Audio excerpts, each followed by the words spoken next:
Salut Flora, Salut Mika. tu vas bien? Ouais, super bien, et toi? Super, écoute on est chez toi, on est à Marseille. C'est ça. Présente-toi un petit peu, tu fais quoi dans la vie? Alors je suis psychomotricienne, je fais aussi de la musique pour plaisir. Alors pour exposer un petit peu, en fait tu fais partie de l'Académie des percussions corporelles, tu as décidé de rentrer dans la formation, dans l'académie. Qu'est-ce que tu y as trouvé en fait? Alors les percussions corporelles, j'en avais pas mal entendu parler.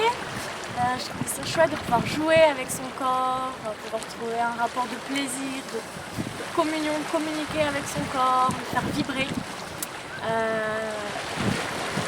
Et alors le faire quotidiennement, ça apporte quelque chose en plus parce que tous les jours, un petit temps pour soi, se recentrer, se faire du bien, être connecté à soi. Vraiment, après on commence la journée vraiment plus posé, on est plus disponible, on a plus ces pensées parasites du quotidien. Tu avais des pensées parasites au quotidien avant et qui aujourd'hui en t'accordant 10 minutes de percussion corporelle par jour, c'est ça? Ça a changé quelque chose?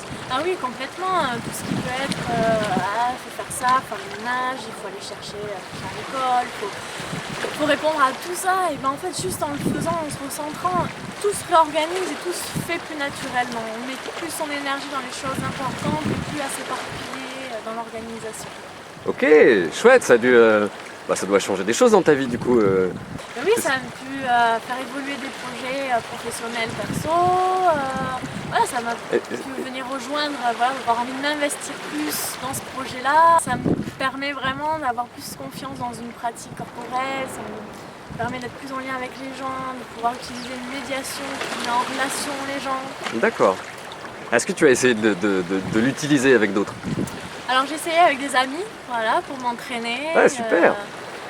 J'ai eu des super retours, ça permet vraiment d'être confronté à soi, de rire ensemble aussi. Ce qui est aussi très important, qu'on ne fait pas forcément, on parle souvent de situations négatives, entre amis, qu'est-ce qui ne va pas dans la vie, etc. Et là, c'est chouette, ça pique, ça fait du son, j'y arrive. Ça vibre. Ça... Ah yes. Très bien. Est-ce qu'il y a dans l'académie une technique ou un concept ou une façon de procéder, hormis les 10 minutes par jour, un concept qui t'a vraiment permis de mieux comprendre les percussions corporelles ou de mieux les intégrer pour toi?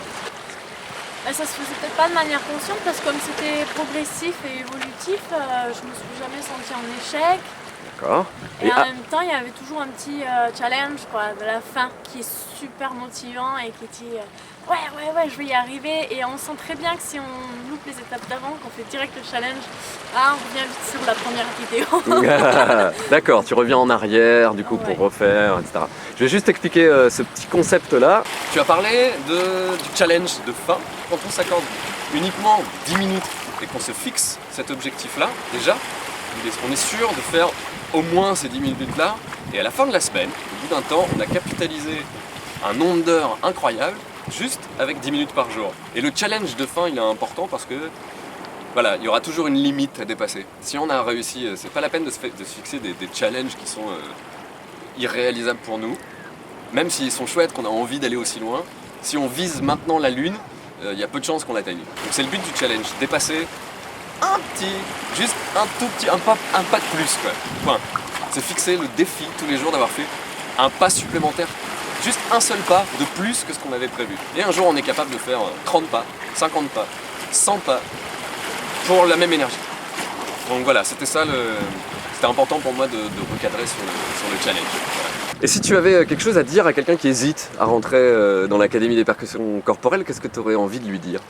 Il faut y aller quoi, il faut essayer, il faut se lancer, il faut vivre avec son corps, il faut vraiment y aller. Il y a quelque chose de... Après que ça plaise pas, c'est pas une obligation, mais d'essayer au moins de se dire il y a une nouvelle pratique, il y a quelque chose qui m'attire et d'avoir confiance en soi, que si ça nous attire, d'y aller.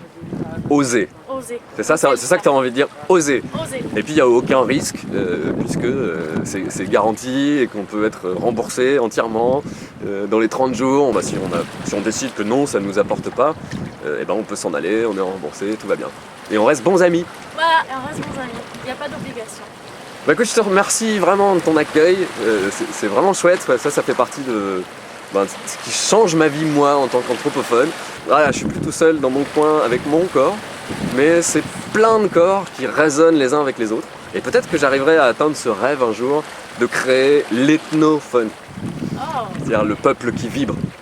Je te remercie beaucoup, puis je te dis à très bientôt. à bientôt. Ciao, ciao! Ciao.